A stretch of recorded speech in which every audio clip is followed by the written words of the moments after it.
بتلایا کہ ایمان کیا ہوتا ہے، ایمان کتنوں پر لانا ہے، اور اسلام کیا ہے، اسلام کے ارکان کتنے ہیں۔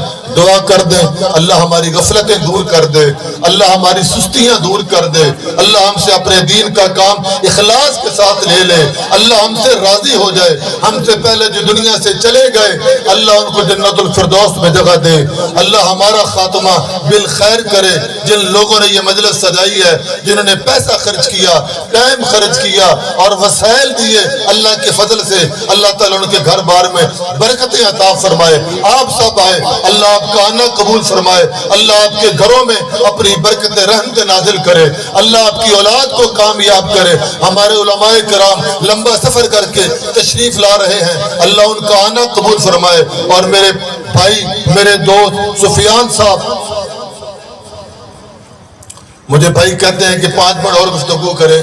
میرے پیارے بھائیوں، اللہ تعالیٰ نے قرآن میں فرمایا ہے وَذَكِّرْ فَإِنَّ الذِّكْرَى تَنفَعُ الْمُؤْمِنِينَ، نصیحت کیجئے بس بے شک نصیحت ایمان والوں کو نفع دیتی ہے، ایمان والوں کو فائدہ دیتی ہے۔ صحابہ اکرام رضوان اللہ علیہم اجمعین جناب محمد الرسول اللہ صلی اللہ علیہ وسلم کی زبان سے نصیحت سنی، اس نصیحت پر عمل کیا، اس نصیحت پر عمل کیا۔ آپ ارشاد فرماتے گئے اور صحابہ عمل کرتے گئے، صحابہ ایمان لے آئے، صحابہ تقوی والے بن گئے، عدل والے بن گئے، انصاف والے بن گئے، نیکی والے بن گئے، بندگی والے بن گئے اور نصیحتوں پر عمل شروع کر دیا۔ اس کا فائدہ کیا ہوا؟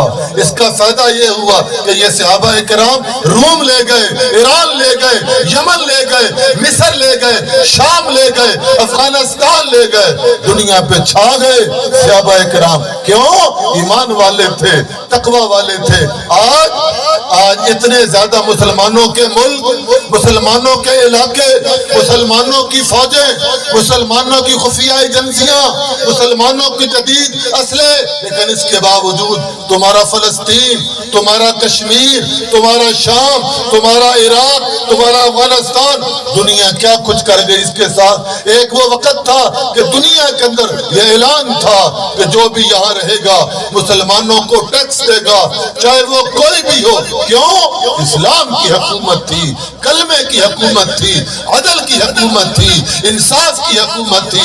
جب کلمہ پڑھنے والوں نے نصیحتوں پر عمل چھوڑ دیا، کلمہ پڑھنے والوں نے اپنے معاملات کو بگاڑ دیا، کلمہ پڑھنے والوں نے اپنے آپ کے اندر جو روشنی تھی اس کو بجھا دیا، ختم کر دیا، اس کا نتیجہ کیا نکلا؟ آج تمہارا وزیر اعظم، تمہارا وزیر خزانہ، تمہارے افسر، تمہارے بیوروکریٹ، تمہارے سینئر لوگ آئی ایم ایف سے مذاکرات کرتے ہیں کہ پیسے دے دو، ڈالر دے دو، ملک چلانا ہے۔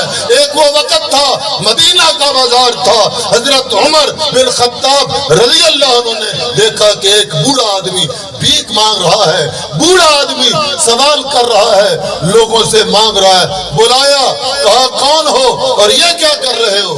کہا جی میں عیسائی ہوں، بوڑھا ہو گیا ہوں، پہلے جوان تھا، محنت کرتا تھا، مزدوری کرتا تھا، اب قوت نہیں رہی، طاقت نہیں رہی، اب میرے جسم کے اندر وہ توانائی نہیں رہی، اس لیے بھیک مانگتا ہوں۔ کہا نہیں، یہ نہیں ہو سکتا کہ ریاست مدینہ کا رہنے والا خواہ وہ عیسائی ہو خواہ وہ کوئی اور ہو، جو بھی ریاست مدینہ میں رہے گا، اگر اسے پیسوں کی ضرورت ہوگی، وظیفے کی ضرورت ہوگی، تو مسلمانوں کے بیت المال سے اس کے لیے وظیفہ جاری ہوگا، خواہ وہ عیسائی ہو خواہ وہ کوئی اور ہو۔ کتنا فرق پڑ گیا۔ پہلے مسلمانوں کے بیت المال سے عیسائیوں کو وظیفے جاری ہوتے تھے، اور آج اللہ رحم فرمائے کلمے کے نام پہ بننے والا تمہارا ملک، کلمے کے نام پہ وجود میں آنے والا تمہارا ملک۔ 75 سال پہلے کیا نعرہ تھا؟ ہمیں ملک دے دو۔ 75 سال پہلے یہ نعرہ تھا، ہمیں ملک دے دو۔ ہم ہند سے گھر آئے تو اسلام کی خاطر سر لوگوں نے کٹوائے، تو اسلام کی خاطر حیرت ہے کہ اسلام نہ یہاں ہے نہ وہاں ہے۔ ہم کو بھی دکھاؤ کہ وہ اسلام کہاں ہے۔ اے اسلام تیرے چاہنے والے نہ رہے، اے اسلام تیرے چاہنے والے نہ رہے، جن کا تو چاند تھا وہ ستارے نہ رہے۔ وذکر فإن الذکر تنفع المؤمنین، نصیحت کیجئے بس بے شک نصیحت ایمان والوں کو نفع دیتی ہے، ایمان والوں کو فائدہ دیتی ہے۔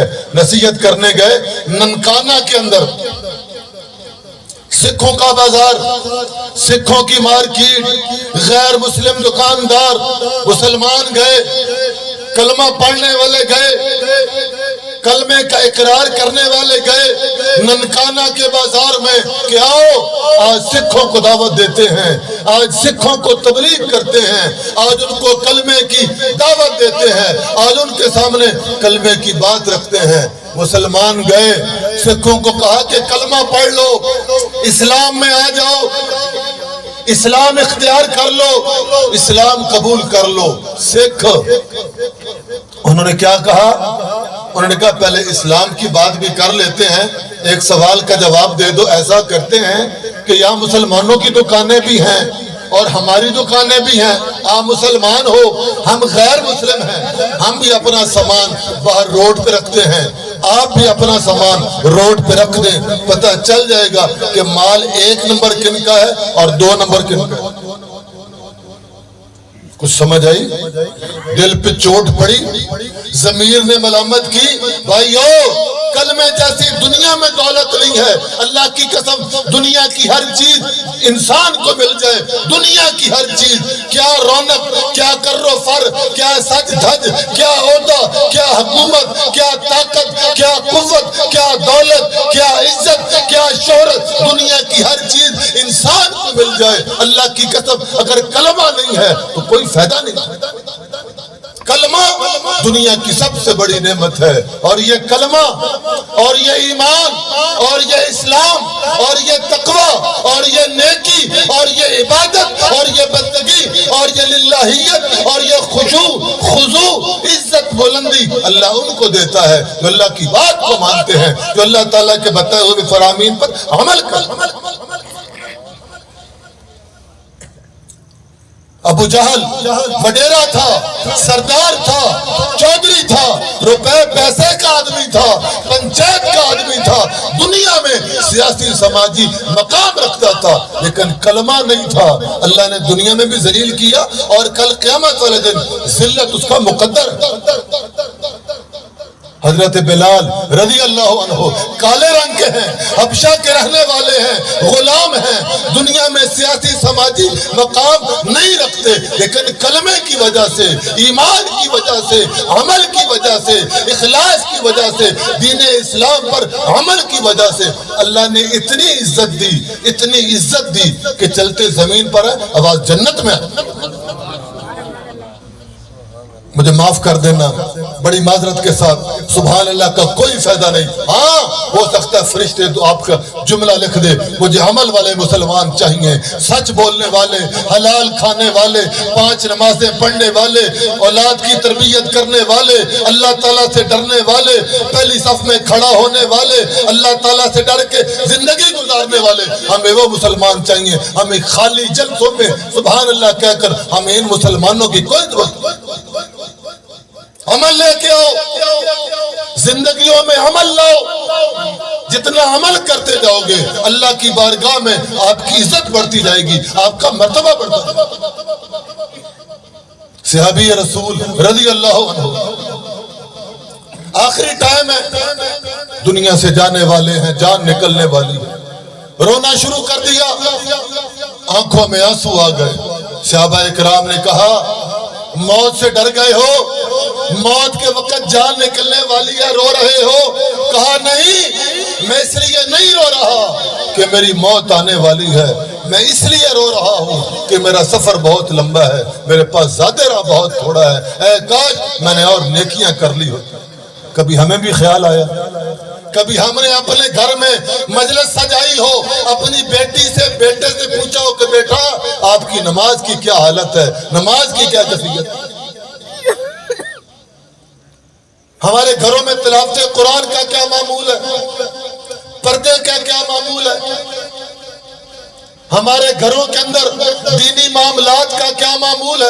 روٹی کھا لینا، مکان بنا لینا، گاڑی پہ چڑھ جانا، عہدہ لے لینا، اللہ کی قسم یہ دنیا کی سب سے حقیر نعمتیں ہیں ایمان اور کلمے کے مقابلے۔